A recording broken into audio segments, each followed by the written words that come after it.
আজ আমি আপনাদের একদম নরম তুলতুলে মিনি চিতই পিঠা বানিয়ে দেখাবো। বাড়িতে যে সেদ্ধ চাল দিয়ে আমরা ভাত রান্না করে থাকি সেই সেদ্ধ চাল দিয়ে এই মিনি চিতই পিঠা আপনারা বানিয়ে নিতে পারবেন। স্বাদ ও গন্ধে হবে একদম ভরপুর, নরম তুলতুলে, মুখে দিলেই মিলিয়ে যাবে।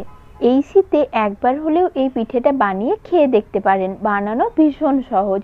চলুন তাহলে এখন এই পিঠের রেসিপিটি দেখে নিন। ভিডিওটি ভালো লাগলে লাইক ও শেয়ার করার অনুরোধ রইল। আর আমার চ্যানেলে যারা নতুন রয়েছেন তাদের কাছে চ্যানেলটি সাবস্ক্রাইব করার অনুরোধ রইল, যাতে আমি নতুন কোনো ভিডিও আপলোড করার সঙ্গে সঙ্গে তার নোটিফিকেশন আপনাদের কাছে পৌঁছে যায়। মিনি চিতই পিঠে তৈরি করার জন্য প্রথমে আমি চালের গুঁড়িটা রেডি করে নিয়েছি। যে সেদ্ধ চাল দিয়ে ভাত রান্না করে থাকি সেই চাল আমি 4 ঘন্টা আগের থেকে ভিজিয়ে রেখেছিলাম। তারপর চালটাকে ছাঁকনির মধ্যে ছেঁকে জলটা ভালোভাবে ঝরিয়ে নিয়েছি। তারপর মিক্সিতে গুঁড়ো করে চালনি দিয়ে চেলে নিয়েছি। আপনারা চাইলে শিলেও ভালো করে বেটে চালনি